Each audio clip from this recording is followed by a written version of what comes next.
Well, hey there, Michael, again from Leaderscape. And I'm delighted today to be joined for our next case study by Pastor Joel Cave from Glow Church on the Gold Coast with a couple of his senior team members. Hey, Joel, good to have you here, mate. Hey, Mike, good to see you as well. I'm always glad to see your face and love chatting. It's an interesting time we're in right now. I love your cool boardroom right there. Just give us a pan out so we can see the whole thing. All right. Look at that. Look at that. We're inside of a big glass shell inside of our offices here. Amazing. Hey, Joel, I want to dive right in because I think we're a bit down the track now. You were just saying to me that you had an 8-week, a 6-month, and a long-term strategy that you and the team have developed, and the coming to the end of that 8 weeks. Some people are 3 weeks, 4 weeks in, but we're not thinking about how the heck do we put stuff online now. Most are there, and most are in varying degrees of satisfaction. They're putting the knobs on it and fine-tuning it. Before we talk about that, though, I'd love you to introduce the couple of team members you've got here. And then I want to remind you of a conversation we had last year before any of this COVID thing hit, where God gave you a word one Sunday. You basically didn't have any notes. You felt this thing in your spirit. And wow, that was powerful. So just introduce the guys and then maybe hook into some of those thoughts that God was giving you back then. Yeah, sure thing. So at the moment, you can see a line with the red hat on. There's Tommy V, the beautiful beard. Tommy V is the executive pastor here on the Gold Coast. So for those of you watching, I think you would have context, but we have 3 locations here in Australia. So Gold Coast, Sydney and Melbourne. They're all about an hour to an hour and a half from each other on a flight. So a fair way from one another, different states of the country. So Tommy V leads our staff here on the Gold Coast, Monday to Friday. I'm still very much here on the Sunday, so I'm still technically the lead pastor for the city, but Tommy really looks after everything. We work with all our staff, who's doing an amazing job, runs our leadership program as well. And then you've got down the bottom there, Joey White, who is responsible for all our connect groups here on the Gold Coast. He also really does lead the charge across the whole country with steering the other staff in other cities in relationships to connect groups and all things online campus as well, which he's helped me develop in the last 12 months, which was very good timing. We launched it on Vision Sunday this year, and it's turned out to be immaculate timing. I don't know whether it was back in October or November, Joel. I was driving along somewhere in the US, and we had a long conversation, maybe an hour or 45 minutes or something. And you were talking about some stirrings in your heart. I think the fires. Those watching this from the US and even across Australia, you realise that we'd just come out of a major fire season at the over Christmas and the last little bit before that. And God was giving you some things that at the time seemed pretty scary, but now it seems like, wow, that was quite prophetic. Can you remember what that was after that?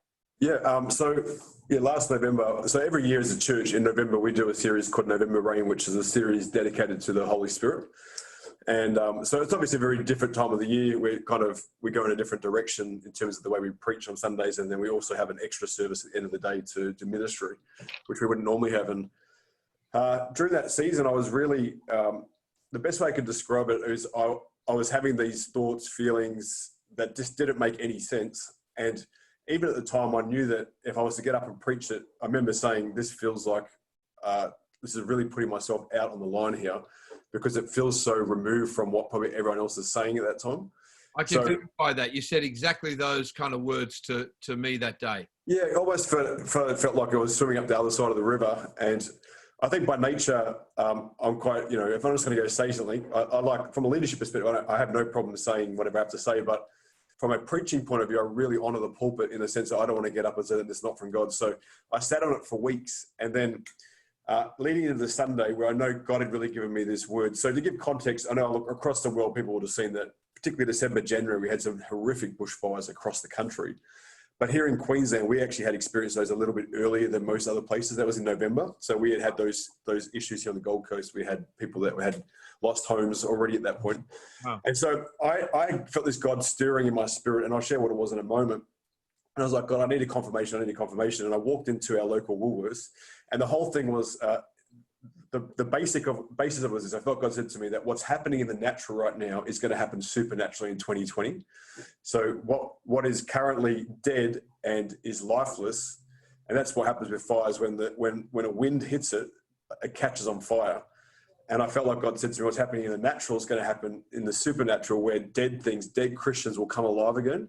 There'll be a fire attached to it. So I'll talk about the levels of it. And I can actually send anyone who wants the link, the whole message.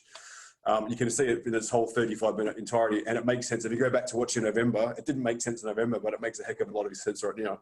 So, and so I was like, God, I need a final confirmation. I feel like I'm going right out on a limb here if I preach this message, and I had a context around it.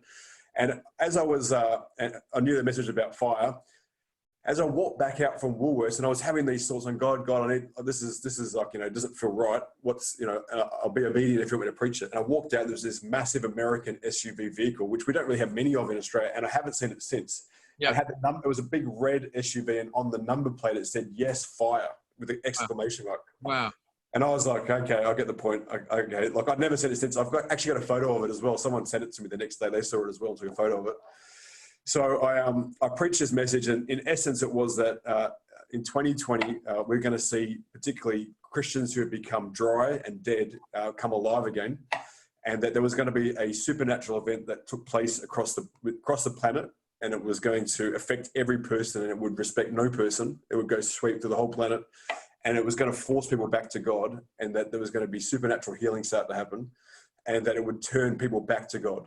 And so you can watch the whole message. It's quite long. It's detailed. It's got a real prophetic edge to it. But it speaks about, I think, what's coming, which is that's why we have this year for Glow Church. Our prophetic banner over this year is "Prodigals Come Home." And that was based around this message in November last year. Wow. And that God is going to take dry Christians and turn them back to Him. And I think we can say that's what's happening right now. But I think on the other end of this whole pandemic and doors opening, I think we are about to see a mighty move of God, a revival. And part of it, as I spoke about, I do believe it's going to start, as part of it will start here in Australia. I've just scrolled. That's the photo you sent me back in November. There it is. There you go. Yes, fire. Right there. Sorry, go on. Yeah, so that's right. We must have been having that conversation. So we were, yeah. So I do believe that part of the message I said that I believe that what God's going to do is going to start in Australia, and it's going to spread to the whole world, this revival. And I feel like I can see it happening now, because there is talk. I guess the way that we're contained the coronavirus to this point right now is that maybe we might be one of the first countries in the world to kind of start lifting restrictions, go back to some public gatherings. And so I can now see that word in its fullness, that when the doors open, maybe what you'll start to see online in our physical services could spread into other, give hope into other parts of the world. So yeah, I think maybe you want to watch the message. It will give you goosebumps. I've sent it to a few pastors who have written back to me and just been like, I can't believe the level of detail in it. And it's not like, man, I don't get up and bring prophetic sermons every Sunday by any stretch of the imagination. It was a very clear part of the series that God spoke to me. I knew if I didn't preach it, I would have been disobedient after seeing that car. So I preached it, and we're getting ready for it. We're getting stirred for it. We're ready for a revival to break out. And yeah, why not, hey? Well, let's make the most out of this horrible time. I think I just said to you, I woke up yesterday morning with the words, and again, I'm much more the practical kind of let's get the discipleship thing happening and so forth. But the thing of the words cyber revival were in my heart, and gearing up for having the infrastructure. And the words were copious leaders, like releasing copious leaders in order to actually fuel what the Holy Spirit was wanting to do. With you. That's really powerful. In fact, if you, I don't know, I've got the link here. I've actually got the message here. It may have the link attached to it, but if you get one of the guys to send me the link, and I'll post it under here in the comments so people can choose to check it out. That'd be really great. Joel, when this all happened, I'm asking this question of leaders before we get into your specifics. Was there any, for you, was there any sense of grief or emotion attached to, I mean, you've got a beautiful building there.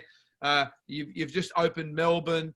Obviously, Glow Church is just going ahead. It seems like increasing by 40 or 50% a year. And so when this hits, was initially, as a leader, did you have to take a breath for a moment before you got into fixing it or working out how you're going to respond? Yeah, I think so. I mean, I think like anyone, we love the gatherings. There's no doubt we're born for it, and there's a difference in the whole feeling of a gathering. But I think in some ways as well, I think maybe through this we're learning that some people have been so reliant on gatherings and they haven't had their own private walk with God. Wow. And I think that's what's being revealed in this season for a lot of people. Yeah. And look, I think there's no doubt there's a bit of a grieving. For me personally, I was actually preaching in New Zealand when our Prime Minister announced that he gave me a 7-hour window to get back to Australia for the quarantine to happen, and I didn't get back in time. So I ended up spending the first 2 weeks where things really hit here in Australia at home by myself. And so in some ways, I think that was a good thing because it allowed for me to step away from the staffing environment and the different cities and just think very clearly about how we're going to process this and not just react to it, but actually to respond to it accordingly. And I think it's really cool for us as a church. I think in many ways, this whole pandemic is probably playing into some of our strengths as a church. So for us, we'd spent the last year building an online campus, and we had built up a pretty strong online presence with the technology we had and had spent. Yeah. So instead of us scrambling to get online, we were more working how to maximize our reach. And also, I think the other thing that we've been so big on is connect groups. And Joey probably can comment more about that. But really, we've just only strengthened those connect groups that have been already strong for us. And so we've been able to hold those two tensions of maximizing our online presence and now building the core. And I must say though, there's been a few Sundays now that I've really probably missed people. Like I really miss that experience of physical worship. Last week we did stuff for Easter where I was in the auditorium preaching to no one, and there's that feeling of like, oh man, I miss everyone. I'd love to have them here and worshiping together. And there's no doubt that that's the case. But I think in any circumstances you can maximize everything and you can look at the strengths in it. And the reality is at some point we're going to get back to gathering again. Yeah. But Acts 2 is pretty clear that the gathering part is only 50% of the Christian walk. From a physical point of view, the other 50% was they're in homes together. And we're doing that with online stuff. So I think at some point that there's a good question to ask, has the church, capital C, become too Sunday centric? And is this a great chance for us to become a 24/7 church again, where it's not about just a Sunday gathering experience, and that's just part of the Christian journey? Yeah. And how do we get a better balance between what happens during the week as we do as on a Sunday? And I think that this has been a great shaking out of the church across the board to go, okay, don't forget that church is a 7-day-a-week thing. It's not a Sunday thing. 100%. So I mean, that's been a good thing. I would make it as a statement, not even a question. I think it's absolutely the case that, particularly in the Western culture, Joey, let's bounce into that midweek strength that you guys have had. To look at one of the highlights, I guess, out of this is to maximize what you've had and how you've gone ahead and increased your groups to accommodate this new season. Yep. So for us, essentially, it was just taking leaders that we already had and speaking to them about the leaders that they've been raising up in the previous season. Because there were limitations on numbers to 10 people, it wasn't actually a block for us. It was an opportunity for us to break down the groups further. Right. And so what we proceeded to do, we proceeded to take 2 ICs from Connect groups that had been training in the previous season and begun to multiply our Connect groups fairly rapidly. And so overnight, we virtually asked those who were comfortable whether they were willing to step out because I've been doing a season in training already. And it's interesting because in a season where you need people to step up, so many did, and it was actually beautiful. That's beautiful. Amazing. How many groups would you guys have now? 300, and we were running 350. Wow, that's midweek Connect groups. That's great. That's so good. What are some of the things that you've done to train your leaders? Again, Joey, if I can, or Tommy there, given this the new online sort of cyber context. Yeah, we actually did it last night, probably for the first time with our leadership program. So this year we've got, say, 46 guys in our Glow leadership program. We call it our GLP. Yeah. And so I zoomed in Joey into our meeting And Joey and his team have already created a Connect Group Leaders manual and what Connect Group Leaders training looks like. In this context, in the online context. Yes. Yeah. So it before online, it would always be in person, but now it's online. We've been able to facilitate it, and Joey delivers it with video content from our senior pastors, Pastor Joel and Ellen, and then speaks about the heart behind the Connect Group, like he would if we were having it at his house or in a room with people, but just over Zoom now. We had 46 there last night, and we trialed it. It went well. And so from there, those 46 will now go start their own Connect groups. You'll roll that out. Joey, what are some of the salient things that you've inserted in there that segment it or differentiate it from just some of the obvious thorough leadership training for groups that you've been doing up to now? Can you clarify that one for me? Sorry. Yeah.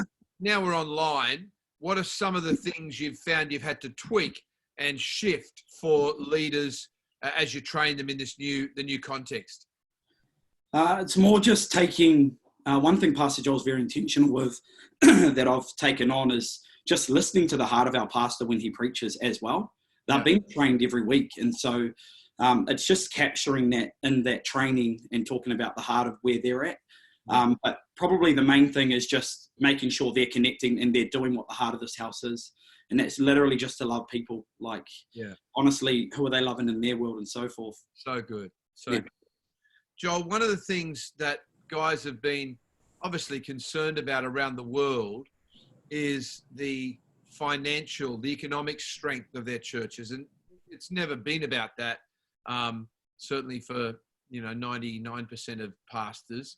But it's a real issue, particularly in those that are running significant churches. There's a fair bit of financial, liability in terms of mortgages and staff, and your mind goes to 1,000 things. What counsel would you have for a pastor, or what process did you go through to try and strengthen that at this really difficult time for so many people? Yeah, I think, firstly, I think this season has exposed, things that people haven't been doing well leading into this season. So it either shows that churches were good stewards leading into this, or they were poor stewards, or they were really revving that line of how far they push their budgets. Yeah. So for us, I'm very thankful for the teaching from Pastor Chris Hodges over the years around margin and stewardship, and as we're all very aware of. And so we applied that from day one. So we've had a lot of savings in the bank. You've got what you call it normal operation mode, and then you've got times where, like, when you've got a global crisis happening, you've got to flick from like normal operation to very quickly a different strategy. And I think that good leaders think very quickly on their feet. So for us, not to say I'm a good leader, Abby, but we got ahead of this curve very quickly. And so what we did was straight away we froze any staff spending well back in February, because we could see what was coming.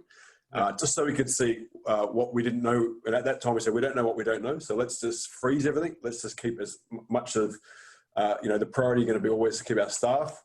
Look at any ways that we can negotiate contracts. And so we just got on the front foot and thinking that, obviously here in Australia, there's been a lot of unemployment, as there has across the world. Yeah. Amazingly, to be honest, our giving's gone up in the last few months.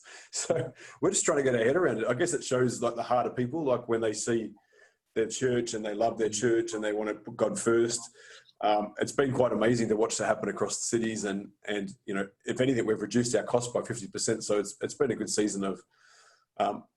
Now we're looking at opportunities. That's what we're doing. We want to take this season and maximize it. So we're looking at opportunities for buildings in other cities. Looking at opportunities for what we can do to increase our technology. So that's how we're viewing it now. That's why I said we're entering into now a 6-month plan. So our first 8-week plan financially was just to sit back and watch financially what will be the trends, what will be the cash position, and then if we felt like there was a positive direction, then we would move into a 6-month plan, which was looking at opportunities on how we would potentially advance the church moving forward, so that. For example, in Sydney right now, leading into this year, it looked impossible that we'd be able to get a building just because of the prices are sky high in a big city like Sydney. Whereas right now we're hopefully going to sign off on a deal this week for a new building in Sydney. So it's all, you know, the buyer's market is strong in the sense that we now can negotiate pretty hard, and if people say no to us, we're okay with it. But we've now got ourselves in a position that I think can fast forward the vision of Sydney by 3 to 5 years in the next 6 months, because we're ready. We're not spending money at the university right now, so we can use that money to be investing in a fit out and ready to roll. So as soon as the door opens, our plan is to be cutting a red ribbon, ready to go for the new season of this revival that I believe that God's going to bring. So good, mate. So good. Just before we talk about like future church, what it might look like as a bit of a hybrid. I'm really interested in what you all have to think about that, particularly you, Joel. But one of the things that has shifted somewhat is, and it's really up in the air for a lot of people right now, is, the old adage, we count what counts. We measure what has meaning to us. And I think we're still kind of scratching our heads a little bit saying, well, what does count right now and what has meaning? Not anticipating you've nailed this necessarily, but what are some of the things that as a lead pastor, Joel, and campus pastor Tommy, that you look at as you're thinking about, what are the goalposts now? Right, Tommy, can you answer that? Yeah. I think we actually we're fortunate enough to have staff retreat for us just prior to this whole pandemic, and this question came up, and we spoke about what it looks like. Well, what does success look like? And I think we focused in and understood that success is health. It's the health of the numbers. It's the health of the data. It's the health of our leaders. It's the health of our people. It's the health of our finances and where we are. And so I know in this current climate that we're in, when we look at the numbers or the health of our connect groups, if they continue to increase, then it means that more people are experiencing connection at a time where proximity is unavailable. Yeah. And when we look at, say, even the number of say new connect groups that are starting from term to term, then we can also see that, okay, it's in a healthy place. However, in saying that, I know in the first response that Pastor Joel and Ellen led us in was like, we need to call every single person on our database. Yeah. So the team the staff throughout all their roles and responsibilities, and whatever you were doing last week, you're not doing it this week. And we just made phone calls, and it's that continually check on the health of our people, and the health of our leaders as well. That would be a good indicator to see how we're going during this pandemic. Yeah, that's great. Joel? Yeah, sorry, I got distracted by the fact that my camera turned off. Talk about metrics, what we're counting. Yeah, what matters. Yeah, look, I think, I think from a practical point of view, I think your giving is probably a good indicator to measuring trends. So obviously, like how many have lost jobs in your church.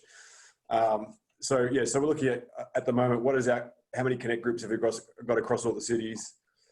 We're looking on Sundays, how many individual IP addresses are logging in on a Sunday. So we're probably pushed past the whole Facebook, YouTube thing as a church because of the online campus that we've built.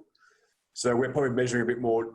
We're getting a bit more minutiae in terms of the actual numbers we're looking at. What are you using? You're not using the Life platform? What do you? We built everything from scratch with our own encoders and decoders. Yeah. So it's a pretty comprehensive program where we can do a whole lot of things, and we can push it out to a whole lot of, from our online campus, we can push into Facebook and YouTube and all those things as like a secondary measure. Okay. But we're looking at individual IP addresses. So that's either from a device, a computer, a television. That's the numbers we're looking at, and we're watching that week to week. Will that be percentage-wise, Joel, compared to what you had actual people sitting in seats on the weekend? Have you got for that? Well, last year on Sunday, to give you an idea, last year at Easter on Sunday, we had 4,500 people in church. Yeah. This year, we think that we had close to 10 to 11,000 viewers, individual viewers online at Easter. Right. Are you able to look at in the platform you've built on the amount of time that they're on? Yeah, the average viewer on at the moment. So our average service at the moment goes for 40 minutes, and the average time of a viewer is 36 minutes. Wow. So we're doing pretty well in that sense. So that's a pretty interesting metric that we've been able to develop. You're not kidding. You're doing well. That's amazing. Yeah, so that usually tells us that they're staying on, they're watching, they're engaged. A lot of people commenting as well every service. So we're looking at that metric. How many salvations are happening online? I don't know, Joey. Can you jump onto the online connect? So the online campus, and bring up the new Christian page, and then share the screen. This could really help, Mike, for a lot of guys out there. We spent a lot of time working on this. Yeah, without notice, guys. So apologies in advance for that, but that'd be fantastic if we can. Yeah, and just in the background, I know, Joey. Once you bring it up, you just press share screen, and you're about to show people like how we've gone about that, taking people from that experience of they click the button of like, I want to know about Jesus. I want to make it the salvation decision. It automatically sends them a link to this page that's about to come up, which is on our online campus it's succinct steps that we want people to take. Right. So how are you going with that, Joey? Yep, trying to do it. Just logging in. So it's hard when you're online as well. So how do you just, while Joey's doing that, of it, the salvations, absolutely, chat and comments, are those numbers, do they drop out empirically? Or you just they're measured week to week, which is good, like because we get that data from the online campus. Look, I'm not really overly. I wouldn't use that necessarily as a metric, but engagement's important. So we do look at that. But ultimately, at the moment, I'm probably looking at it from an online. There's probably three main metrics, which is how many IP addresses, how many connect groups, and then here's our online campus here, Mike, that Joey's sharing at the moment. Right.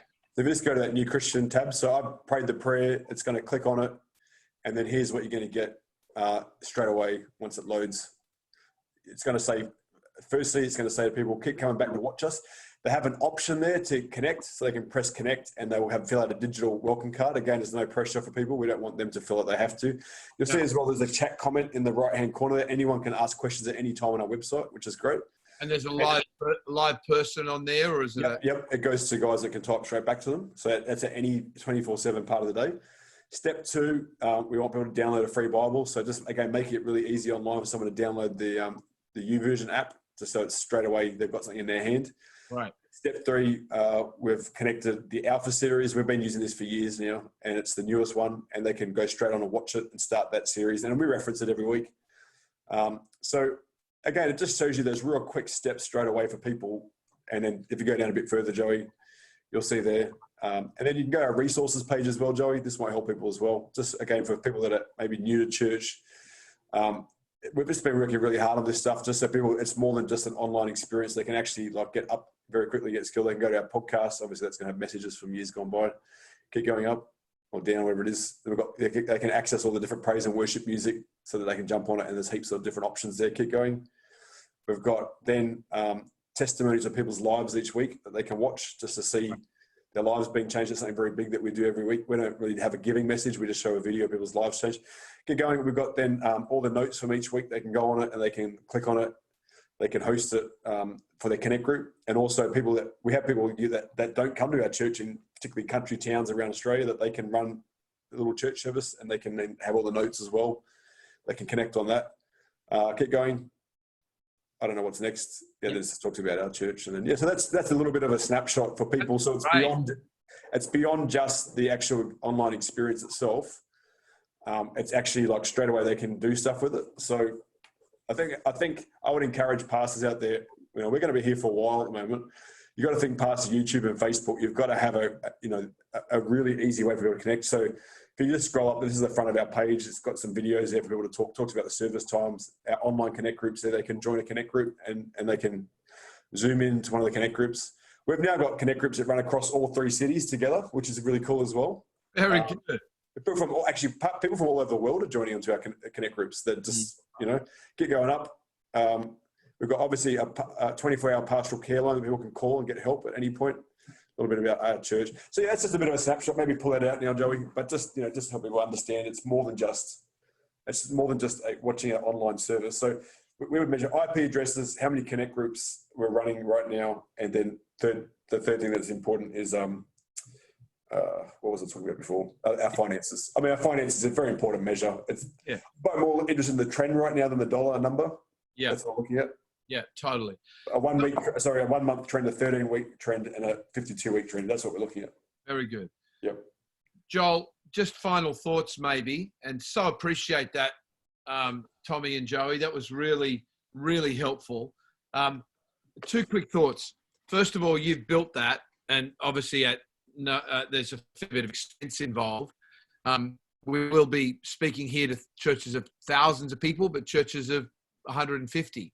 And I don't expect you to know all that there is to know about church online or the accessibility of something like this. If you were starting again, and let's say you didn't have the budget that you've invested in that, how would you do it, Joel? As someone that's quite,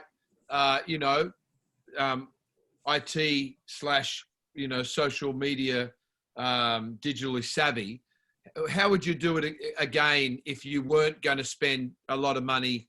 You weren't able to spend a lot of money on that. Yeah, I think from day one, I mean, we've been a church 7 years that we've been going for now. We've always had to look at every way. Every time we've always said, how do we maximize a free opportunity? So like, even just looking on there, like what we've really facilitated is really those 3 steps, for example, are all free. So we're just accessing the best of other areas. So obviously the platform we built, which, I mean, most 17-year-old kids in your church will better build you like maybe a website for $1,000 if you ask for their plugins and stuff like that as a starting point. Right. But the Alpha course, the digital Bible, and come back to online church. I mean, those are all free things that we've just bedded into the website. Yeah. And obviously, like our online presence and our online technology is, that is expenses that we've been using now for a few years, and we've been building that up. Yeah. But I think the principle still remains. It's more, have you thought through the logical steps for a new person, and then just for me, excellence is about doing the very best with what you have right now. It's not about excellence. It's not about I have $1 million and now I need to do it. Excellence is what do I have? So when we started Glow Church, Instagram had just started, and everything we did was about Instagram because it was free, because that's all we could afford. Yeah. And so, back at the time, I think, remember, Mike, you might have remembered it. People were kind of like scratching their head because this church was getting all these views, but it was because like no one else was using Instagram at the time. It's just because we were brand new and that's all that was available to us. So I think every step of the way, we're just making sure we're ahead of the curve on like what's coming next. How do we let people connected? And, the online campus thing was a 12-month project. It wasn't like we did it in the last 2 weeks. That was 12 months of thinking. But wherever people are at right now, you've got to think to yourself, not just every dollar spent is invested for 5 years from now as well, because the online campus thing is not going away. Yeah. When people start meeting physically again, some people might be hesitant going back to church for a while because of the proximity thing. Other people might be continue. I see that the online church experience has always been about like it's the first look into a church for someone. Like it's the foyer of a church before they might physically ever come and join you. Yes. So that's how we've always viewed it, and that's why we've done what we've done. And so we didn't realize it was going to become our whole church for a season. But I think it's really important that you use that technology, maximize what's out there. And if not, like steal our stuff if you want. Just tell them to go on the New Christian stuff on that website, and we'll just point it back your way. Like whatever we can do to help people. Like, I mean, it's pretty generic there. They can just say whatever it is, that website link, and you can use that. I mean, so good. Why are you trying to build your own one? That's awesome, mate. Maybe final thoughts on future church. Like, Sure. Have you got any thoughts about what in this whole thing, once we do get back into buildings, what is really, in your opinion, obviously, but as someone that's got an opinion and an opinion that I certainly listen to, and others I think should too, that where things might land to capture the best of both worlds, if I can say it like that. Yeah, I think okay, here's what I think. Church will never go back to what it was before. Yeah. And I think if you try and go back to what it was, that's going to be a really rookie error, and your church will disintegrate very quickly if you do that. Yeah. I think for anyone watching online that maybe has been pastoring or innovating, I would encourage you, this season what it has done is it's shown how consumer-driven the church has become. Right. And how event-driven the church has become. Yeah. And we need to go back to the 24/7 model of church, which is that Acts 2. So the future is the past. Acts 2 is where it's at. That was the blueprint of church. So in Acts 2, 42 to 47, we see this picture of this group of people, the first church. They were meeting each other's needs. They were going to the temple, they're meeting and gathering, and then they were in each other's homes. They were taking communion together in homes. They're meeting each other's needs. That is the picture of the church. And so I think what we need to do is make sure that when we get back to having church is that we see that we are not going back to a consumer-driven church with multiple ministries and multiple things to make Christians get fat. It must be a refueling station for Christians to go back into their world and make a difference. And that's how I see church. The Sunday gathering is like a petrol station where people pull their cars in to get filled up in terms of the word and their engagement with people and the Spirit of God and equipped for their week. But then we need to be sending people back in. And here's the line. I think anyone that you need to stop and evaluate and go, what have you been using this season? And the church is still going. So you probably have had connect groups, and if you didn't have them before, you've got them now. Don't stop doing that. Make sure that that's your primary focus, that connect groups keep the weekly fuel in people's tanks going. Make sure that things keep simple. So high levels of engagement and connection for people. But if you have multiple ministries, what will end up happening is that you assume that the ministries are the facilitator of the connection for people, and all it does is become a chain around your neck for the future. Keep it simple. Let connect groups be the place of connection for people, and let people have space in their week to make a difference in the world they're in. I think it's simple church, simple church, simple church. Meet on Sundays, have connect groups, and keep it simple. And if you can do that, you'll find that people become effective and they'll reach their friends. They'll invite people to church. And I do think there's going to be a season where we've got coming up where people, not only do they want to come to church, but they want to experience the power of God. They're looking for something. Yes. And so we need to make sure that we have services that, yes, we're reaching people. And so what I would probably say to you is we're using right now as a season of sowing in terms of like the way we communicate online is that we're getting people's hearts ready for salvation and getting them ready.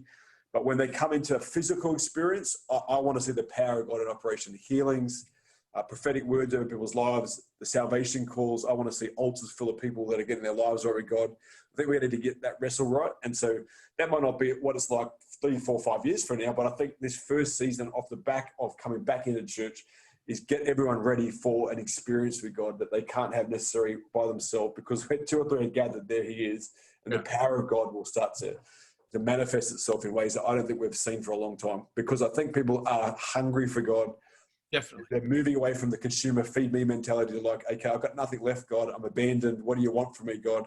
That's that point. We're going to meet people at that point, and that's where God's going to start doing some pretty miraculous things. I was struck. Thank you, Joel. That was so powerful. I was struck by some of the pictures that in Spain and Italy of medical staff and others and policemen kneeling on the side of the road, just with a sense of, almost like a surrender to God. And there is something about when things are taken away, it does remind us of our frailty, of the need for humility in the hand of a sovereign, amazing, majestic God. And in fact, final quick thought, I was talking to someone the other day, and they had a large church, several thousand people. They had an alpha program, a weekend planned when this all hit, and they couldn't meet. Wow. They decided to do it anyway, and online. And people were filled with the Holy Spirit. People were healed. People were touched by God through the aperture of the camera exploded into a screen of the power of God on the other end. And he said, we didn't know how it would go, but he said it certainly gave us great encouragement for the days and the months that are ahead. Joel, thank you so much. Mark, I'll give you one quick thought just before we go. This could really help a lot of church pastors. Something we've stumbled on over the last few weeks that I didn't mean to, that's been really effective, is that for those of you running a multi-campus church or multi-city church, one thing we heard a lot from people over the years around connect groups, business people would say, I'm too busy for a connect group. That's what they would say. And so what they were saying was, my life, I'm traveling around cities, I'm busy, with my employees. I can't physically on a Wednesday night, after a big day and I see the kids drive over to someone's house. That's what kind of they're saying, right? So we started doing every Wednesday, we're about to do it in 10 minutes, what we call the long lunch or the business lunch at 12 o'clock on Zoom. And so we made that available to Gold Coast, Sydney and Melbourne business people that are in our church. And the thing is caught on like rapid fire. And there's people that will be able to jump on, and there'll be people from all over the country as I'll share a word from them, and then we'll have a Q&A around a topic. And so what I've realized is that moving forward, that like the online connects are here to stay, not in their entirety, isn't like they'll be, but we need to have an and/or option. So Very good. And what we found is business people are saying, we would love to, we'll commit to an online connect group each week. We can do that. I just can't, I'm too busy. But so whether they're in Sydney next week because they're traveling, or they're in Perth, or they're in New Zealand, they can still join the connect group because it's online. And we'll just encourage them once a term to get together and have a barbecue. It's like once the time goes back. So that's been really good speaking to business leaders' lives. And maybe that is why our actual giving has gone up. I would actually suggest as a possibility in that, because we're staying very connected in the business community of our church. And moving forward, they'll be more and more connected than ever. I think it's a real possibility. Yep. Been really delightful to have Joey and Tommy and Pastor Joel Cave from one of the finest churches that's emerging in Australia. It's emerged, but right now, and they didn't have a brand. There was no started with just a handful of people. And God is now blessing them with several thousand people on a weekend. Joel, thank you. And guys, so much for your time. Appreciate it. Have a good Business Connect. God bless you. Thanks, Mike. Thanks, Mike.